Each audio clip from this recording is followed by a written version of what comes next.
Business பண்ணணுன்னாலே risk எடுக்க தயாராகணும். Risk எடுக்கிறதுக்கு என்ன வேணும்? மனசு தைரியம் வேணும். புரியுதுங்களா? ஒரு பிரச்சனை டெய்லியுமே பிரச்சனையாக தான் இருக்கும், டெய்லியுமே போராட்டமாக தான் இருக்கும். அதை போராடணும்.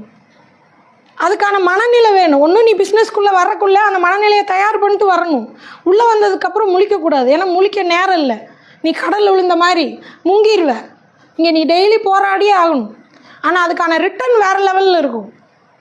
புரியுதா? நீ கரையில் உட்காந்து வேடிக்கை பார்க்குறியா, மாத சம்பளம் சம்பாதிக்க போகிறியா, இல்லை நீ கடலில் உளுந்து முத்தெடுக்க போகிறியா? அதை நீ தான் முடிவு பண்ணணும். உனக்கு என்ன வேணுமோ அதை நீ பண்ணு. இன்னொருத்தன் கையில் அதை கொடுக்காத. புரியுது? இன்னொருத்தன் சொல்கிறத முதல்ல நீ கேட்காத. உன் மனசு சொல்லும். அந்த மனசு தான் கடவுள். நீ ஒன்று செய்யும்போது வேண்டாம் சுதா இதை செய்யாத, நீ சிக்கிக்குவேன்னு ஒன்று சொல்லுது பார்த்தியா, அதுதான் கடவுள். பக்கத்து வீட்டுக்காரன் சொல்லுவான்னு நினைக்காத. அவன் எங்கே நீ அவனை விட பணக்காரன் ஆயிடுவியோன்னே தட்டி விடுவான். எதுக்கு சுதா இதெல்லாம்? நம்மளுக்கு எதுக்கு சுதா?